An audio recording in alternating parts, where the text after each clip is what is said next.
घर से मेरे फ़ोन गया, जी। फ़ोन जाने और रिश्तेदार के थ्रू गया। अच्छा। तो मेरे भाई को जगा करके वो मतलब मैं बताया, मैं बोला भैया ऐसी-ऐसी घटना हो गई है। अच्छा, घर से फ़ोन नहीं जाता है, बताने की किसी की हिम्मत नहीं होती है कि पिताजी से मैं ये बता दूँ। हाँ, मेरे से घर वाले कोई नहीं बताए। जी, हमारे रिश्ते में साढ़ू का लड़का है, जी। वो फ़ोन करके और मेरे को बोला कि मतलब ऐसा-ऐसा घटना हो गया है। फिर इसके बाद मैं अवाक हो गया, मैं न रो पा रहा था न कुछ, जैसे मैं एकदम सन्न हो गया। मेरा भाई रोने लगा, फिर मेरे को भी आँसू आ गया। फिर लोग बाग वहाँ पूरी मतलब पूरे एरिया के लोग धीरे-धीरे सब जुटने लगे। कल बैठा हूँ, आज आया, अपने परिवार से मिला। अब इतना दुःख हमको है, इतना दुःख हमको है कि शायद है अब क्या आपसे बयाँ नहीं कर सकता। और पहली बात, उनके पास 2 छोटी-छोटी बच्ची हैं, एक 7 साल की है और एक 1.5 साल की है। उनकी वाइफ़ की उम्र 28 साल है और वो 2 जो छोटी बच्ची हैं और उनकी 28 साल की मिसेज हैं, उनके लिए कुछ न कुछ सहायता प्रदान किया जाए। 8 तारीख की शाम अनुराग पंडित अपने घर से निकलते हैं और देर शाम जब घर वापस नहीं आते हैं, तो घर के लोग परेशान हो जाते हैं और फ़ोन पे फ़ोन करना शुरू करते हैं। लेकिन फ़ोन रिसीव नहीं होता है, लेकिन दूसरे दिन 9 तारीख की सुबह घर से 100 मीटर की दूर पर उनका शव मिलता है। पूरे क्षेत्र में सनसनी फैल जाती है। पूरे बाज़ार के लोग, पूरे गाँव के लोग स्तब्ध रह जाते हैं कि ऐसी घटना आखिरकार इस गाँव में कैसे हो जाती है। जी हाँ, भाजपा नेता अनुपम पंडित के भाई की बात हो रही है। लगातार खबरों में आप देख रहे होंगे किस तरीके से घर परिवार के लोग और आने-जाने वाले यहाँ लोग न्याय की माँग कर रहे हैं कि जल्द से जल्द एक ऐसी कदम उठाई जाए, ऐसी कड़ी कार्रवाई की जाए जिससे एक नज़ीर पेश हो, भविष्य में कभी कोई किसी के ऊपर इस तरीके से घात ना कर सके। बता दें कि पिताजी मौजूद नहीं रहते हैं, बाहर रहते हैं और वो आज पहुँचते हैं। घटना जैसे होती है घर परिवार के लोगों के द्वारा पिताजी को जब सूचना मिलती है, तो इनके पैरों तले ज़मीन खिसक जाती है और ये सोचते हैं कि आखिरकार कैसे मेरे बच्चे के साथ ये घटना हो जाती है। घर पर आज पहुँचे हुए हैं, बातचीत करेंगे कि किस तरीके से इनको जानकारी मिलती है, अभी क्या कदम आगे उठा रहे हैं, प्रशासन से क्या बातचीत इनकी हुई अभी तक? हाँ सर, आपको घटना कैसे पता चलती है, कब पता हमको चलती है? सुबह 7:30 बजे जी, 9 तारीख को घर से मेरे फ़ोन गया, जी। फ़ोन जाने और रिश्तेदार के थ्रू गया। अच्छा, तो मेरे भाई को जगा करके वो मतलब मैं बताया, मैं बोला भैया ऐसी-ऐसी घटना हो गई है। अच्छा घर से फ़ोन नहीं जाता है, बताने की किसी की हिम्मत नहीं होती है कि पिताजी से मैं ये बता दूँ। हाँ, मेरे से घर वाले कोई नहीं बताए। जी, हमारे रिश्ते में साढ़ू का लड़का है, जी। वो फ़ोन करके और मेरे को बोला कि मतलब ऐसा-ऐसा घटना हो गया है। फिर इसके बाद मैं अवाक हो गया, मैं न रो पा रहा था न कुछ, जैसे मैं एकदम सन्न हो गया। फिर मेरा भाई उठा, उठने के बाद मेरा भाई रोने लगा, फिर मेरे को भी आँसू आ गया। फिर लोग बाग वहाँ पूरी मतलब पूरे एरिया के लोग धीरे-धीरे सब जुटने लगे और मेरी हालत ख़राब है। मैं हार्ट ओपन सर्जरी कराया हूँ, जिसमें कि आज 6 महीना हुआ है और मेरा 10 तारीख को मतलब डॉक्टर बुलाया था हमको चेकअप के लिए। तो मैं 10 तारीख को चेकअप के लिए उसी लिए मैं रुक गया, नहीं तो मैं तत्काल में आता था। तो 10 तारीख को मैं वहाँ पे रुक गया, रुकने के बाद मैं कल बैठा हूँ, आज आया, अपने परिवार से मिला।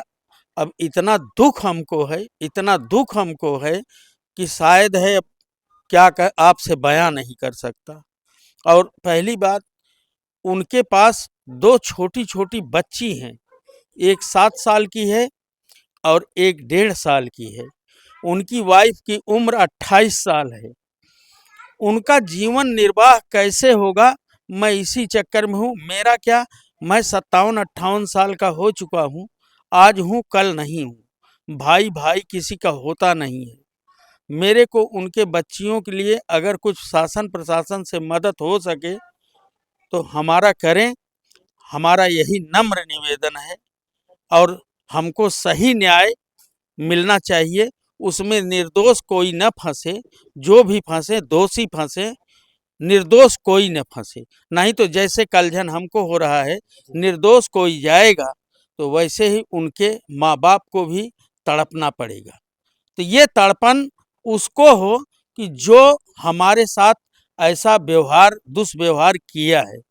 अच्छा पिताजी कभी आपसे बातचीत हुआ हो अनुराग जी से कि पिताजी ऐसा कुछ विवाद हुआ हमारे साथ? नहीं, हमारा नहीं, बच्चे से मेरे कोई, वो मेरे पास कभी कदार बैठता था, इतना बड़ा वो हो गया, आज तक वो मेरे से 10 रुपया नहीं मांगा, मेरे से कभी मांगा ही नहीं। वो ओहमी टाइप का था, अगर मेरे को यहाँ देखता था तो उधर खड़ा होता था, सम्मान करते थे आपके। सम्मान करता था।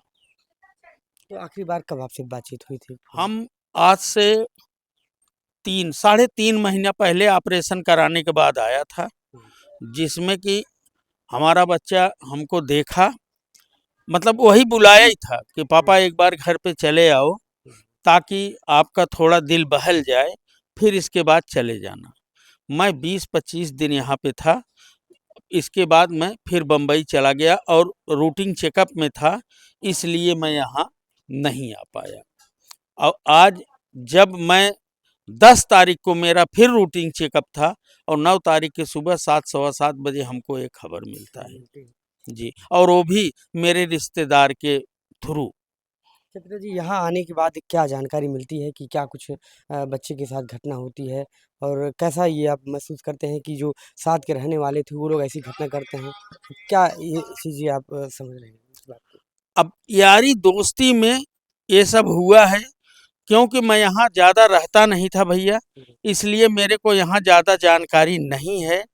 और ये जो कुछ भी हुआ है हमारे परिवार से, हमारे बड़े लड़के से, हमारी मिसेस से, हमारी माँ से वार्ता होने के बाद हमको ये महसूस और मतलब खबर लगती है कि यारी दोस्ती में ये सब हुआ है, इनके साथ विश्वासघात हुआ है। और न ये लड़का कभी दारू पीता था, न कभी गांजा पीता था, कुछ नहीं, इसका कोई अवैध काम से बिल्कुल ये संलग्न था ही नहीं।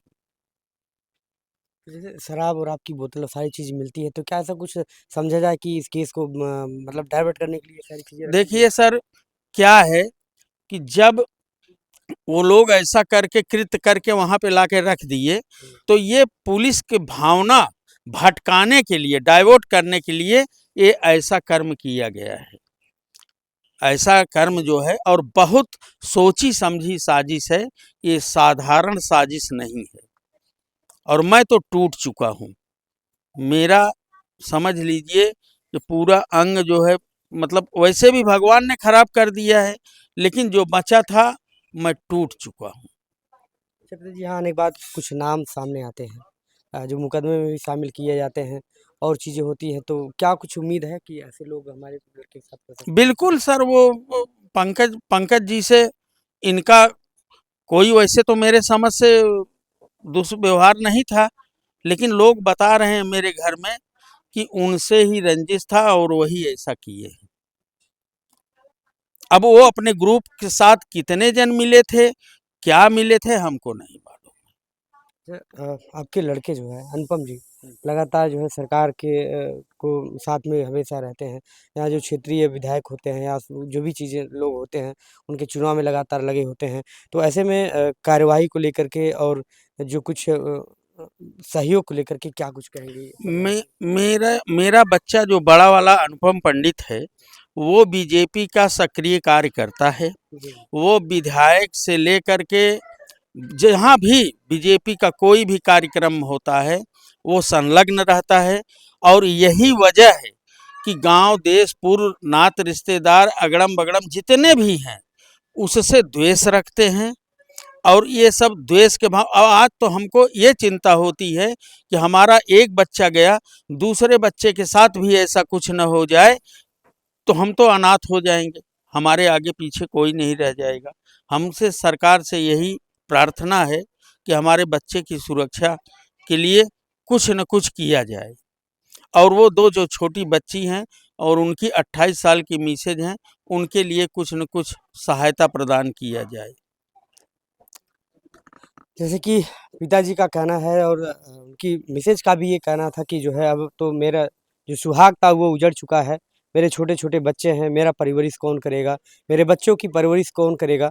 यदि सरकार के रहते जो हमारे बड़े जेठ हैं, वो अगर जो है सक्रिय सदस्य हैं, काम भी करते हैं, सहयोग भी करते हैं, अगर सरकार जो है थोड़ी-सी मदद कर देगा तो हम लोगों के लिए थोड़ा-सा जो जीने की जो आशा है वो जागेगी, क्योंकि पति के न रहने पर जो जीने की जो आशा होती है, वो ख़त्म हो जाती है। जैसे पिताजी ने भी बताया कि मेरी उम्र जो है अब जो है ख़त्म हो चुकी है, भाई-भाई का नहीं होता है। ये तो मान लीजिए देखा ही जाता है, लेकिन परिवार के लोग हैं, मदद तो करेंगे ही। लेकिन सरकार यदि कुछ मदद करती है, सरकार एक नौकरी देती है, क्योंकि लगातार नौकरी की ही माँग की जा रही है सरकार के द्वारा। अगर ऐसा कुछ किया जाता है सरकार के द्वारा तो शायद है कि कुछ अच्छी मदद और उम्मीद जाग सकती है। तो क्या कुछ अभी पुलिस के द्वारा इस मामले में जाँच-पड़ताल की जा रही है? लोग लगातार पुलिस के द्वारा नए-नए आरोपी हिरासत में लिए जा रहे हैं, पूछताछ की जा रही है, क्योंकि घर परिवार के लोगों का लगातार, जैसा कि अनुपम पंडित के द्वारा, उनके पिताजी के द्वारा भी ये चीज़ें कही जा रही है कि कोई निर्दोष व्यक्ति इस मामले में ना फँसे, जिससे उसका जीवन बर्बाद हो जाए।